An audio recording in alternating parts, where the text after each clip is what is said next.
Angus groaned and hugged the pillow closer to him. Maybe if he pretended to be asleep, the noise would just go away. Buzz, buzz. It stopped. But there was someone hammering on the wall. Or, no, it seemed to be closer. It seemed to be coming from inside his head.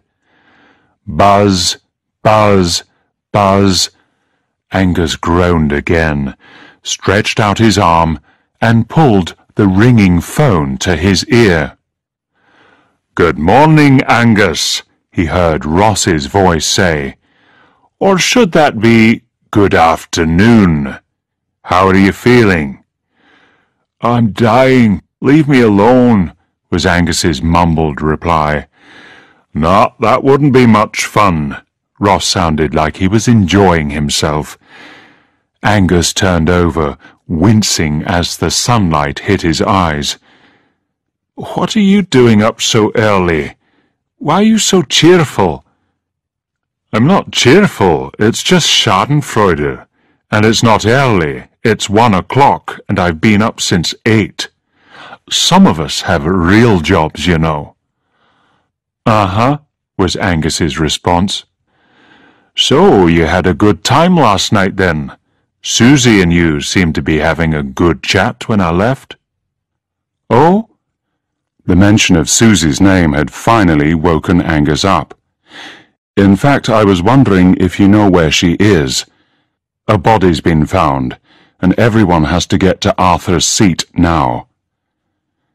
Angus pulled himself into a sitting position and rubbed his eyes while he tried to understand the implications of Ross's question. It took a moment, but then he felt himself blush to his ears.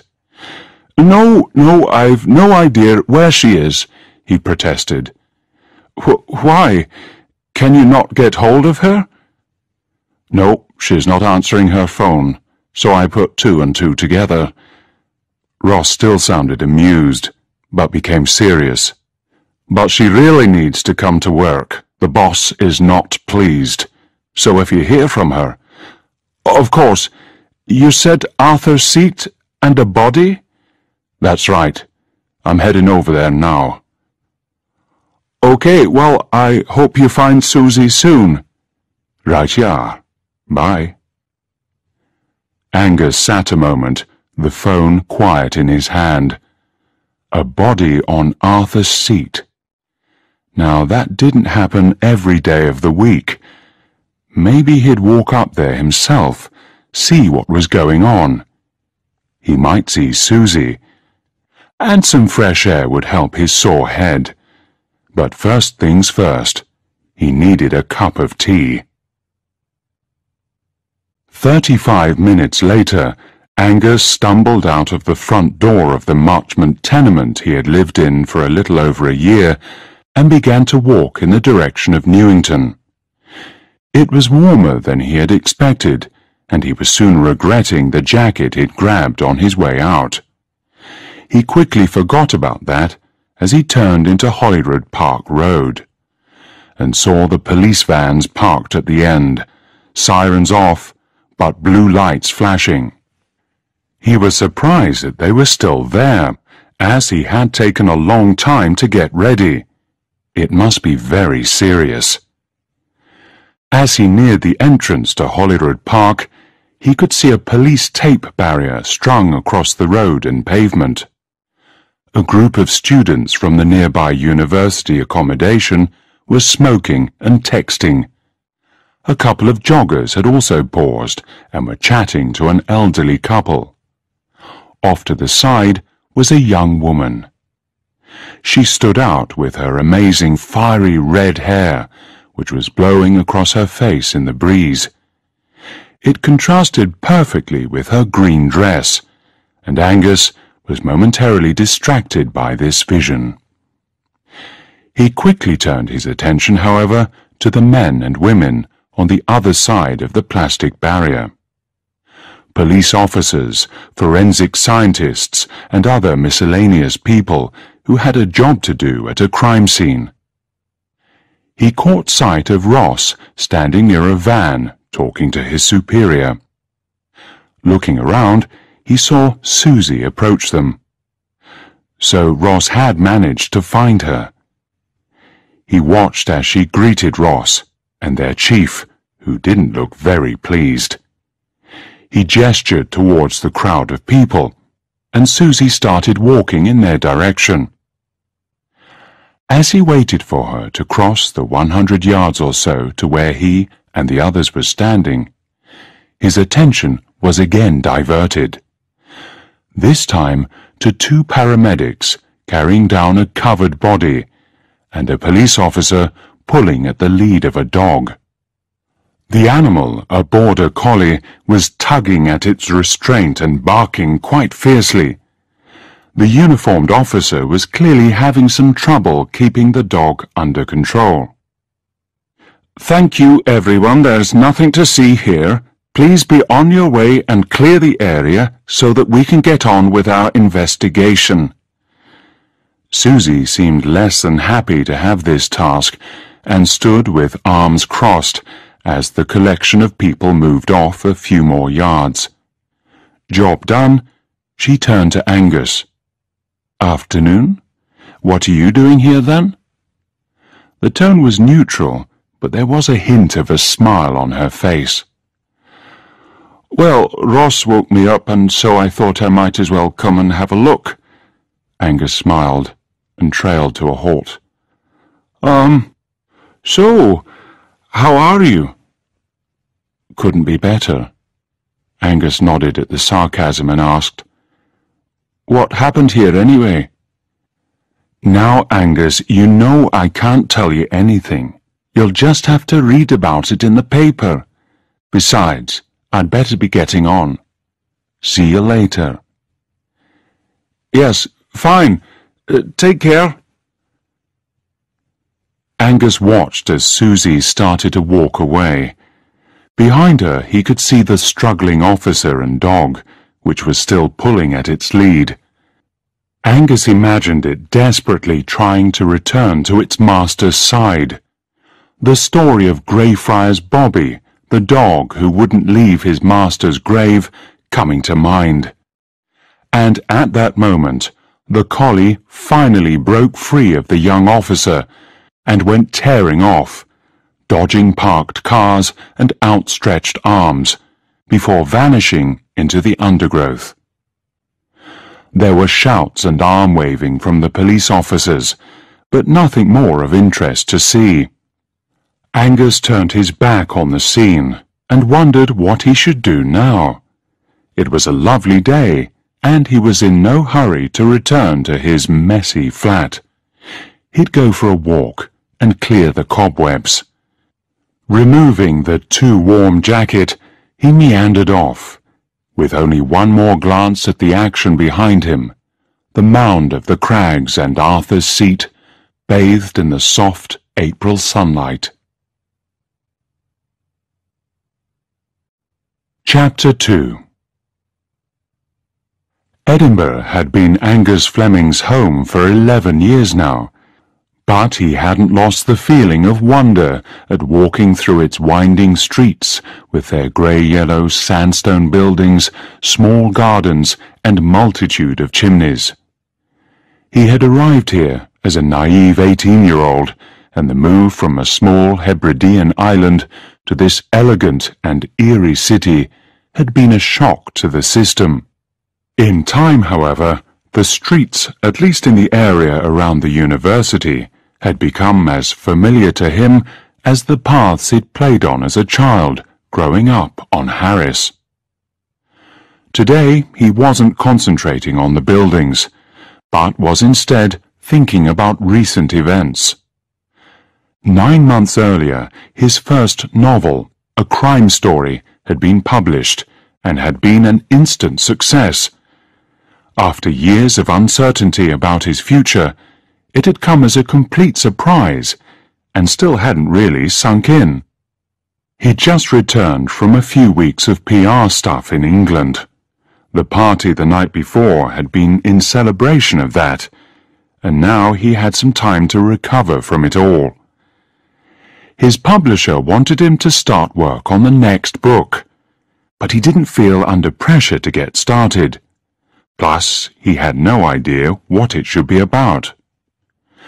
Pushing those thoughts to one side, he remembered how touched he was that his friends, Ross especially, had organized a party for him. He smiled to himself. Everyone had been so complimentary, and Susie in particular had looked at him differently. Or at least, so it had seemed to him. He just hoped he hadn't made a fool of himself. The end of the evening was a bit of a blur. Sighing, he stopped to work out where he was. Out of the corner of his eye, he caught sight of a black shape. It disappeared as he turned around. Was he still hungover? No. There it was again. 2 dark eyes, a pink tongue, and a quizzical expression. The lead hanging from its collar confirmed Angus's suspicion. The runaway dog. Now, would it let him catch it? Angus stood, eyes fixed on the dog. The dog stared back. They both seemed to be thinking. Then Angus raised his eyebrows. He'd had a brainwave. The dog sat down, intrigued by Angus's actions. He had lifted up his jacket and was patting the pockets, muttering to himself. "I'm sure it's still here. What did I do with it?" Before smiling. "Aha!" He pulled out a crumpled crisp bag, opened it, and lay it flat on the ground, the flattened contents letting off an appetizing aroma of salt and vinegar. He took a step back and waited. The dog looked at the crisp bag, looked at him, looked back at the bag, and after a brief hesitation, moved forward to lick up the tasty mixture, tail wagging. Angus saw his chance and picked up the end of the lead.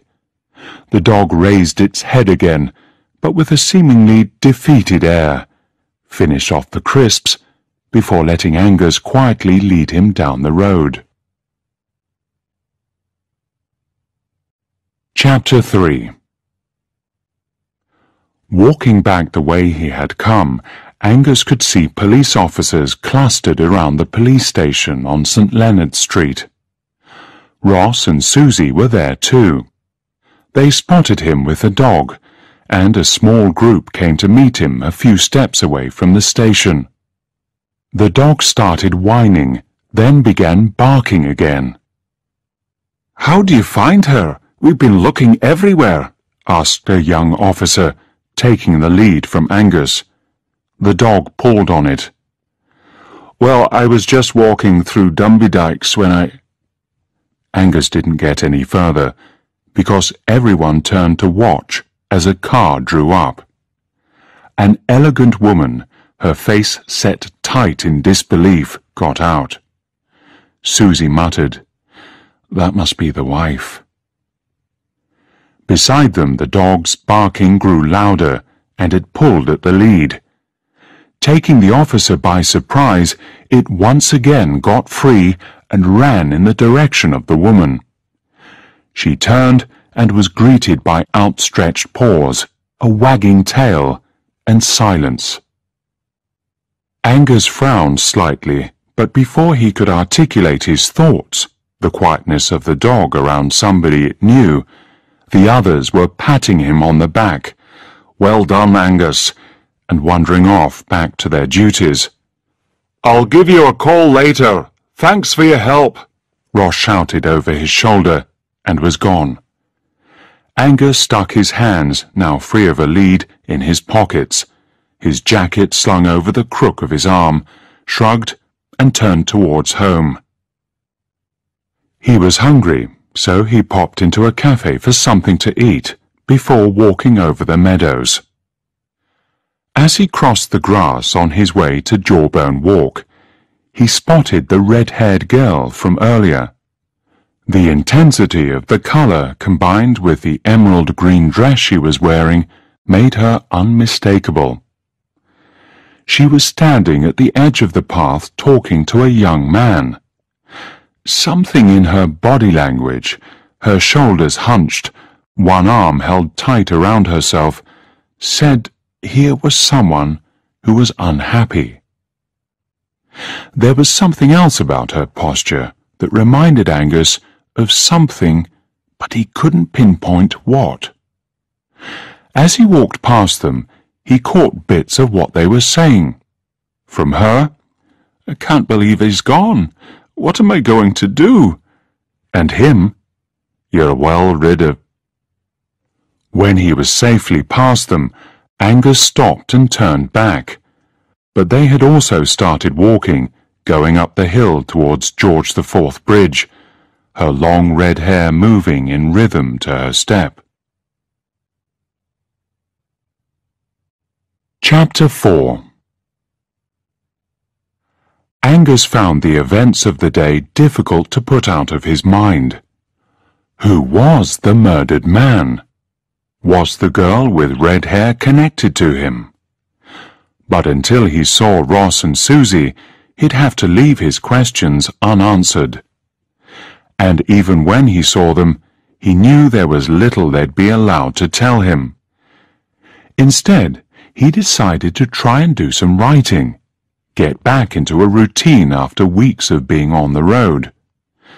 But his heart wasn't in it, and he spent the following 2 days staring at a blank computer screen, pacing his flat, and trying to persuade his brain to cooperate.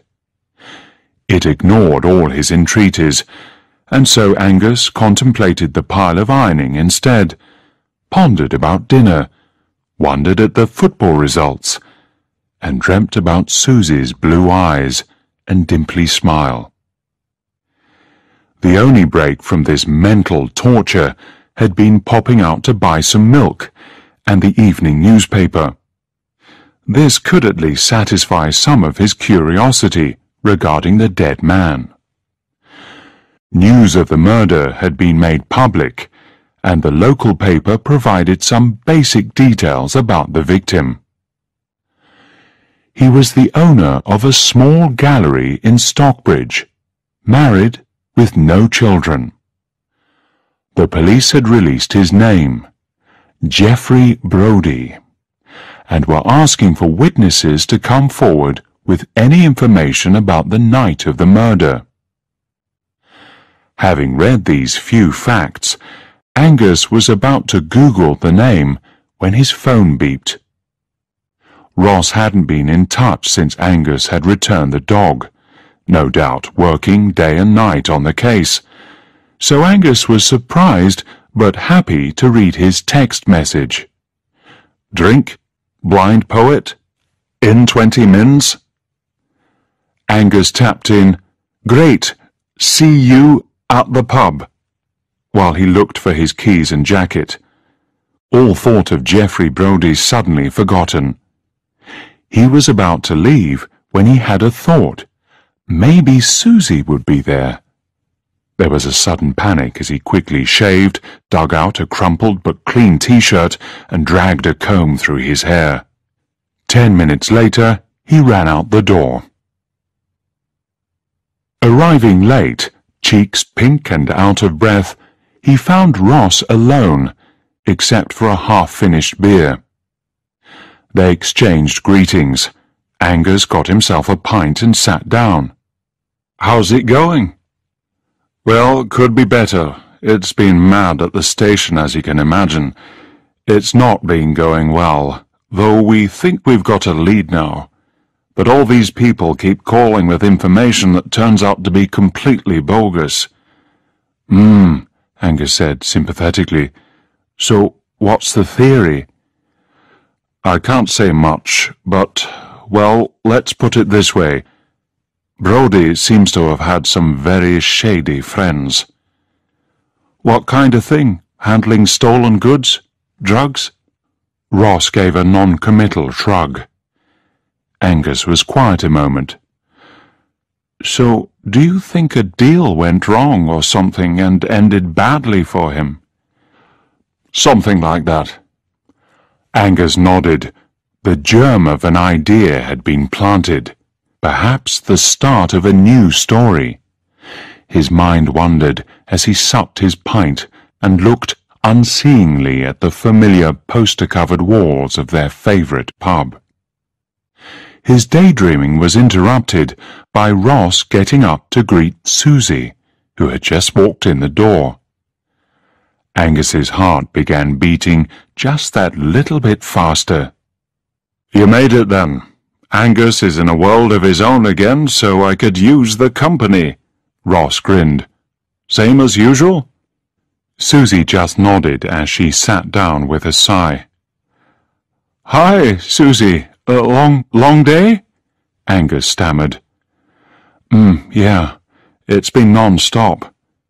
She did look tired, but Angus would never have let on he thought this. They were silent while they waited for Ross to return with her drink. "Thanks," was her reply, when Ross brought over her G&T. She took a sip and finally smiled. "That's better. So, Angus, how are you?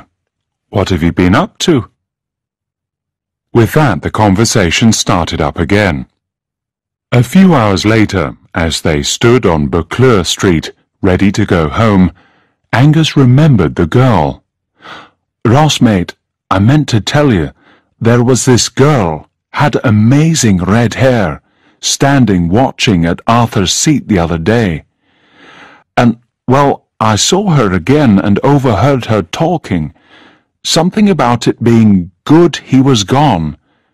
Do you think she had anything to do with the murder?" Ross thought a moment, but then shook his head. "I doubt it. She could have been talking about anything. But I'll get someone to look into it, just in case." "Okay, night then. Night, Susie." "Night." "Night, Angus. Sleep tight," Susie answered with a giggle and a wave. Angus went home, feeling happy to be back in Edinburgh and to already have a vague idea for his next book. Chapter 5. In the cold light of day, the story idea still seemed to have potential, but Angus knew he would need to do some research before he could start building on it. He jotted down a few notes, but quickly turned his attention to Google and Wikipedia, surfing for anything he could find on gallery owners, contemporary painting, and the Edinburgh art scene. As a child, he'd loved reading, losing himself in new worlds which couldn't have been more different from the reality of his island life.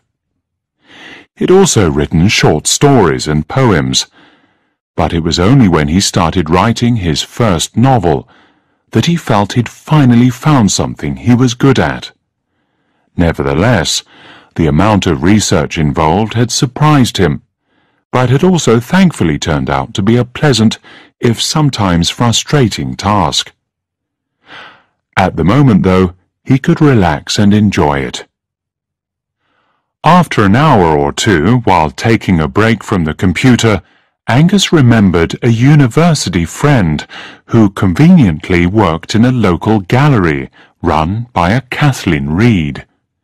She could perhaps help with some general information about what was involved in running a gallery, and also might have some gossip about Geoffrey Brodie, who Angus still couldn't get out of his mind. He sent her a message on Facebook to ask if they could meet. She clearly had time to kill, as an answer arrived only half an hour later. By 12:30, Angus and Amy were sitting on a bench with takeaway rolls from the deli, a few tulips swaying in the breeze beside them. "So, what is it you'd like to know?" Amy asked as she tucked into her panini. "I've got an idea for a story, and it revolves around a gallery owner from Edinburgh." "Is this to do with Brodie?" Yes, in a way. He's the spark for the whole thing. Why? Did you know him? Only by reputation.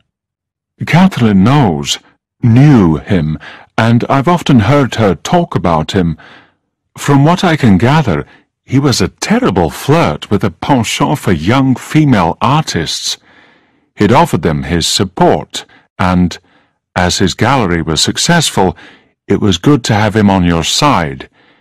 In return, well, who knows what he expected in return, but I wouldn't have wanted to be in his debt. But his wife, did she know? Must have done. But she had a good life with him, could swan about the city and jet off to Paris for the weekend, so why would she rock the boat? They were quiet for a moment, eating their lunch. Angus turned over this new information. He wondered if this was common knowledge. Maybe he should give Ross a call and tell him, though he probably knew about it already. Was there anyone in particular he was meant to be involved with? I don't know. There seem to have been several over the years. Can you use that for your story? Amy looked at him hopefully. Yes, possibly. It's still in the very early stages, and I'm not sure what direction it might take, so everything could be useful. Thanks. Not at all, she replied, satisfied. Glad I could help. But I've got to be getting back. Catch up again soon? Angus nodded and watched Amy as she walked back towards her work. He found his phone and called Ross. He repeated the gossip Amy had passed on, but Ross didn't seem that interested. We think we've got our man. Found a connection between Brodie and a guy we've been watching for years. Deals in stolen art, but has never been convicted. He's been brought in for questioning. The call ended, but Angus stayed sitting, people-watching, and enjoying the spring sunshine. A group of art students walked past, and he was reminded of the red-headed girl in the green dress. Who was she? And was she connected to Brodie? Why did he even assume she was an artist? And what about Brodie's wife? Would she really just sit back and let her husband have affairs? The police may well have found the murderer, but Angus couldn't help wanting to know more about the people connected to the dead art dealer. Perhaps a visit to Brodie's gallery would provide some of the answers. Chapter 6. As the sun burned through the morning haar, Angus set off on foot in the direction of Stockbridge, the arty area of the new town. Brodie's gallery was located in Rayburn Terrace, the main street running through Stockbridge. It would be a fairly long walk, but a pleasant one, taking him through the old town and into the Georgian terraces of the new. With any luck, the mist would lift enough to allow a view over to Fife and the hills to the north of the city. Angus found walking helped the creative process. Today, though, he simply let his mind wander. It was too glorious a day to think about work. And in no time, it seemed, he'd arrived at the gallery. Brodie's written in chic silver lettering above the door. Looking through the window, Angus could see the cliched interior of a gallery. White walls, pale wooden floors, minimal furniture. Some brightly coloured canvases were hung on the walls, and a roughly hewn sculpture sat in the corner. Stopping to compose himself, he was surprised to see the crisp-loving border collie tied up to some railings. Brodie's wife must be here. As he turned towards the door, he almost collided with two large men striding out of the door, their leather jackets and aggressive demeanour not what you'd expect in an Edinburgh gallery. Slightly flustered, he watched them walk away before entering the gallery. He stopped in front of the first picture and stared at it, but didn't really see it. He was wondering who the men were and what they wanted. Slowly, he forced himself to focus. He'd tie himself in knots if he weren't careful, always imagining the worst. Calm again, he concentrated on what he was looking at. A landscape of a sunny beach, the sea gently lapping at the shore. Adopting the manner associated with people looking at paintings, he moved slowly and quietly around the room, head tilted slightly so as to better enjoy the pictures. As he walked past, he noticed that a door at the back of the gallery, probably to an office or a storeroom, was slightly ajar. However, he couldn't hear anything, so continued. Back at the front door he started again, this time reading the captions and moving more randomly here and there. It didn't take long to realize the paintings were all by the same person, a woman called Katrina McPhair. Finding a leaflet on the desk at the front, he read a short biography of her.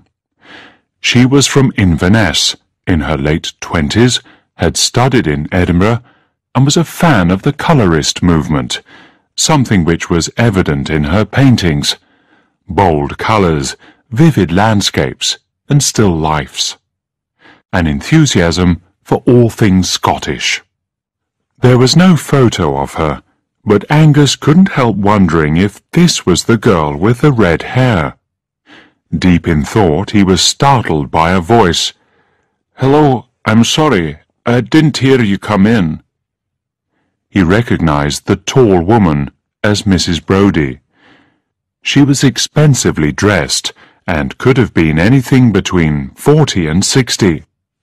She looked poised and steady, but a slight redness around the eyes and nose belied this. She also didn't look too happy to have a visitor. "Hello, the paintings caught my eye, so I came in for a closer look." He stopped and waited for a reply. Mrs. Brodie turned to look at the painting nearest them, a brief appearance of pain on her face. Is everything all right? You look... I'm sorry." Angus reached out a hand towards her. He suddenly felt very guilty for intruding on this woman's grief and misfortune. He was ashamed of letting his curiosity get the better of him, but didn't know how to put it right. She had now completely turned away from him, her hands held up to cover her face, clearly trying not to cry. "Should I go?" "I should go." Angus took a step towards the door. No, please stay. I'm sorry, I just need a moment. Please, have a look around." With her head bowed, she walked back to the small office. Angus hovered, unsure of what to do, but as she had left the door open, he took a few steps towards it. He could see her sitting at a small table, and on the counter beside her, a kettle and some mugs. "Would you like me to make a cup of tea?" he asked hesitantly, and received a nod in reply. Chapter 7. Shortly after, they were sitting opposite each other, cups of tea on the table. Mrs. Brodie had recomposed herself. Angus introduced himself.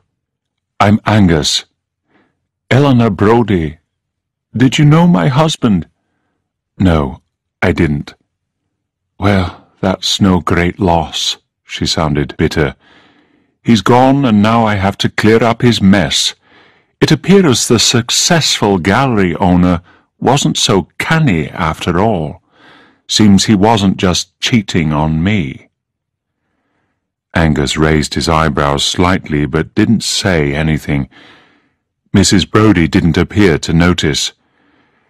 I thought Geoffrey had saved, but it turns out he owes thousands of pounds. And to whom? Some thug? God, I don't know what I'm going to do." The muscles in her jaw tightened as she said this. She glanced at him quickly before continuing, "I don't know why I'm telling you this. I don't even know you." She stiffened a moment, her gaze once more directed at him. "You're not from the press, are you? You look familiar." Angus blushed. "No, I'm not a journalist, Mrs. Brodie, but I've written a book. Maybe—" She interrupted him. "Of course, you're the crime writer. What exactly are you doing here? What do you want?" Her tone was accusatory. Angus squirmed in his seat, feeling deeply ashamed.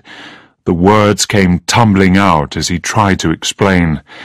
"I'm sorry, I really didn't mean to pry. I heard about what happened, and I'm trying to write a new story, and it seemed like a good idea, you know, and I saw the dog run away and then stumbled across her and brought her back, and then I saw her, and I'm sorry." "It was you who found Jessie?" Angus nodded. They sat in silence while Eleanor Brodie thought about this piece of information. At last she spoke. "You're going to use my husband's death in a story?" "No, not exactly. I'm not sure." Angus took a deep breath. "I'm not explaining myself very well, I'm sorry. I'm here because I'm nosy. I really am. Sorry. It was very thoughtless of me. The story is just a vague idea at the moment. I don't know how it'll turn out, what it'll be about." Mrs. Brodie didn't answer, and Angus wondered how he could make the situation better. "Is there anything else I can do for you?" he asked, as Mrs. Brodie stood up to clear the table. She placed the mugs in the sink and turned to face him, hands tightly gripping the edge of the sink. She looked exhausted. "You seem to be good with dogs. You could take Jessie for a while. I can't look after her at the moment. You can come round to the house to collect some food and things for her." All Angus could do was agree. Chapter 8. Back at his flat, Jessie exploring her temporary home, Angus thought back over the afternoon. It occurred to him that he should check if it was okay for him to have the dog, seeing as it was involved in a police investigation. And he wanted to fill Ross in anyway, so he dialed his number. Ross sounded angry and began talking before Angus could really speak. Apparently the main suspect, the guy who'd been questioned, had an airtight alibi, so he was free, and the police were back to square one. They had done some research regarding Brodie's indiscretions, something which had been brought up by more than one acquaintance of the deceased, and had a new suspect. Some officers were on their way at that moment to bring her in for questioning. Angus felt himself go cold. Who are you bringing in?" "The wife," was the grim reply. "Are you sure?" "Not yet, but she had a motive and knew where her husband was going. We just need to establish her whereabouts, more exactly at the time of the murder." "Why?" Angus told Ross about his meeting with Eleanor Brodie, ending with his question about Jessie. "Well, it's a bit irregular, but I'll ask the chief and let you know. And I know she seems respectable, and he was a scumbag, but that doesn't mean she didn't do it. I've got to go, but I'll get back to you shortly. In the meantime, keep the dog with you and take care of her." With that they hung up, and Angus went to find Jessie. Sitting down beside her on the living room floor, He couldn't help but feel sorry for Mrs. Brodie. He also felt a shiver at the idea that he might have just had tea with a murderer. Chapter 9. Angus had a restless night. He couldn't stop thinking about the case. What had started as a bit of harmless nosiness, just research for a story, had turned into something more serious. He'd had tea with a suspected murderer and was looking after her dog. He knew he should disentangle himself, but was finding the whole situation quite thrilling. It was a puzzle, and he liked puzzles. Though he didn't have access to all the information the police did, he still wanted to solve the mystery of the red-haired girl, even if it was only for his own satisfaction. He struggled with his conscience telling him to leave well alone, and only finally fell asleep, having decided to put off the decision until the morning. It was another sunny day. White clouds dotted the blue sky as Angus got up and went to get showered. With the water beating down on him, he reached a decision. He'd stop meddling in the case. He had wanted to relax after all his PR stuff, and that was what he'd do. No more research and asking questions. With the decision made, he hurried to get dressed. He wanted to be outside and making the most of the lovely weather. He had a quick breakfast and then left the flat, Jessie following behind him. It felt a bit tactless to take her to Arthur's Seat, so the meadows would have to do for a morning walk.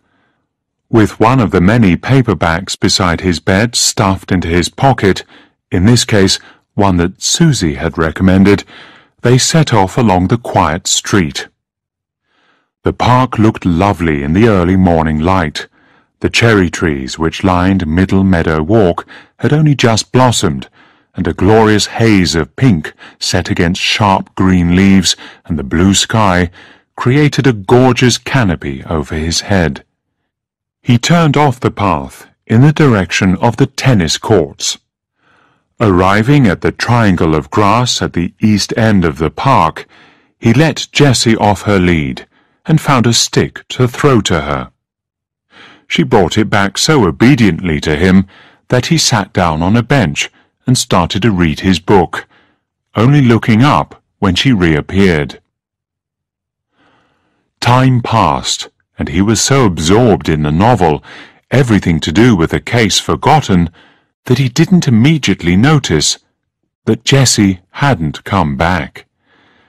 When he did, he stood up to get a better look, but couldn't see her. Panic mounted as he pictured her running out into the road behind him. He rushed towards the center of the grass, hoping to see around the hedge that bordered the tennis courts, while also looking over his shoulder for any signs of a black and white shape on the road. With a sigh of relief, he spotted her wagging tail after only a few steps. He found her being petted by a red-headed girl he recognized at once. It was the girl from Arthur's Seat, and possibly, if he was right, the artist in Brodie's gallery. Should he speak to her? "Hello, hi there," he said to the figure crouched down beside Jessie. She looked up, startled, and blushing slightly, stood up. He understood at once what had struck him about her before. She was pregnant, perhaps 5 or 6 months along. "I'm sorry, is she your dog? I thought I recognized her," she trailed off. Yes, well, no. I'm just looking after her for someone." There was a moment's awkward silence, and she looked as if she was about to go. "I think I've seen you before, at Arthur's Seat, when the body was found. Angus voiced the first thing that came to mind, wanting to see how she would react, and was both pleased and disappointed to see the colour drain from her face, and her air of discomfort be replaced by one of anxiety. "No, I think you must be mistaken. I really must be going now." And with that she turned and was halfway up the path before Angus could do anything. He knelt beside Jessie, stroking her soft ears while his mind went over what had just happened. For a dog that so disliked strangers, Jessie had been incredibly calm and quiet with the woman. She must know her. But what did that prove? Suddenly he realized that he just had to find out who she was. All his intentions of doing the right thing went straight out the window. Attaching Jessie's lead to her collar, they set off in the direction the woman had gone in. Rounding a corner, he saw her, and then continued to follow her as she walked along Buccleuch Terrace and over George Square. He almost lost sight of her as she weaved around the students that were going to and from classes. At Bristow Square, she turned right, and disappearing under the overpass at Potterrow and going against the stream of law students, hurried down the cobbled lane to Chambers Street. Nearly colliding with a skateboarder, he reached the street corner and didn't know at first which way she had gone. Standing on tiptoe, trying to get a better look, he finally thought he saw someone with red hair going through the revolving door of the museum. Apologizing to Jessie as he tied her up outside, he also entered the light-filled Victorian atrium and stopped again. The place was packed. Tourists, pensioners meeting for lunch, school kids crowded around the fountains with the goldfish, and museum wardens directing people to different parts of the collection. She could have gone anywhere. Angus would just have to take his chances. Maybe he'd be lucky. Climbing the stairs to the second floor, he walked into the calm and quiet of the Asian collections. Ceramics, glassware and textiles were all neatly displayed behind glass in metal-framed cabinets.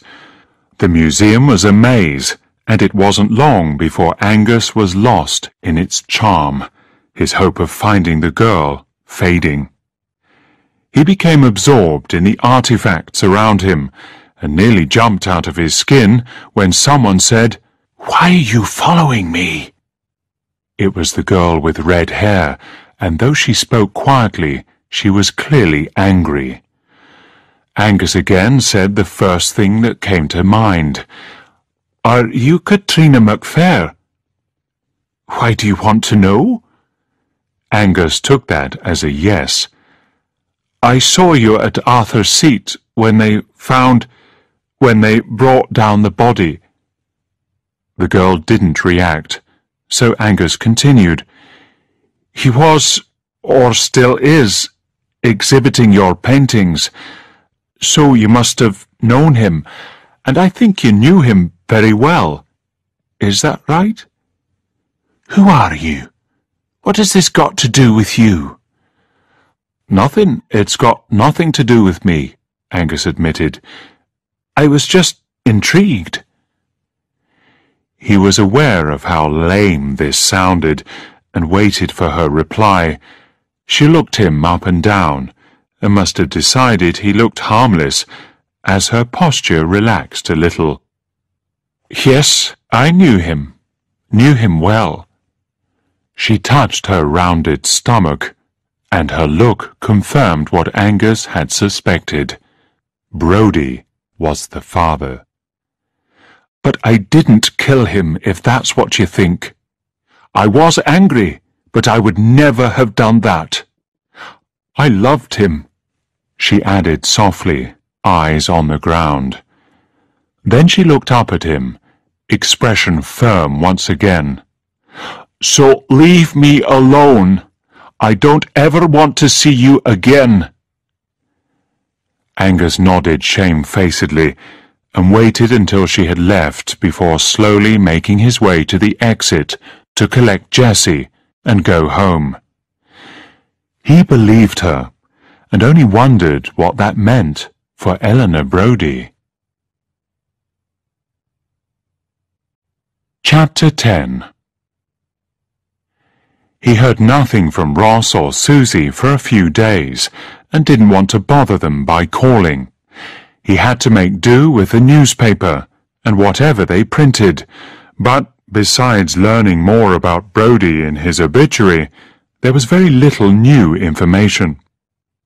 He tidied his flat, walked Jessie, and spent as much time outside as he could. Coming out of the cinema one afternoon, a sudden shower having forced him to take cover, he turned on his phone to find Ross had tried to call. Dialing his number, he was surprised when Susie answered. "Hi, Angus. Ross is just at the bar. We're at the Pear Tree House. Do you want to come and join us?" "Hi, Susie. Does that mean you've solved the case, then?" "Yes, we're celebrating, or rather recovering from the whole thing. So, are you going to come or not? I haven't seen you for a few days." Angus's smile widened at her use of the first-person singular and assured her that he was on his way. But could she say first who they'd charged with the crime? "Well, you know I can't do that. But I suppose there's no harm in you guessing." "Was it Eleanor Brodie?" "Yup. But you'll have to wait for the papers to find out more. Now get a move on. Your beer won't wait forever." Angus laughed and hurried off towards the pub and his friends.